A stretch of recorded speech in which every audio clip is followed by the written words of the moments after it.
Video দেখুন। এরপরে রোকাইয়া আপনি লিখেছেন, আমাদের এলাকার মৃত ব্যক্তির জন্য যারা কবর খোঁড়ে 1-2 সপ্তাহ পর তাদের দাওয়াত দিয়ে খাওয়ানো হয়, এই দাওয়াত সম্পর্কে কিছু বলবেন? মৃত ব্যক্তির জন্য যারা কবর খুঁড়বে এটা তাদের চ্যারিটি হওয়া উচিত, সেবামূলক কাজ হওয়া উচিত, আল্লাহর জন্য হওয়া উচিত, এটা কোনো বিনিময় নেওয়া উচিত না।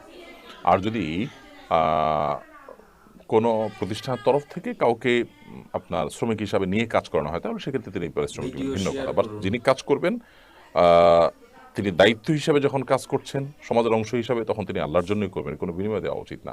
অতএব তাদেরকে খাওয়ানোটাও এক প্রকার বিনিময়, এর আওয়াজটা না হওয়া উচিত। এমনিতেই আপনি আহ, এলাকাতে যারা প্রিয়জনকে হারিয়েছেন তাদেরকে, অর্থাৎ যিনি মারা গেছেন তার জীবিত আত্মীয় স্বজনকে এলাকাবাসী খাওয়ালো, তাদের পাশাপাশি ভিডিও আশপাশে শেয়ার এলাকাতে আরো করুন। কিছু লোককে খাওয়ালো, তারা সেটা ভিন্ন বিষয়। বাট এই কবর খোঁড়া মানুষকে খাওয়ানো একটা রেওয়াজে পরিণত হয়েছে, তাদেরকে এটা এক ধরনের পারিশ্রমিকের অংশ হিসাবেই দেওয়া হয়, এটা উচিত না। বরং কবর খোঁড়া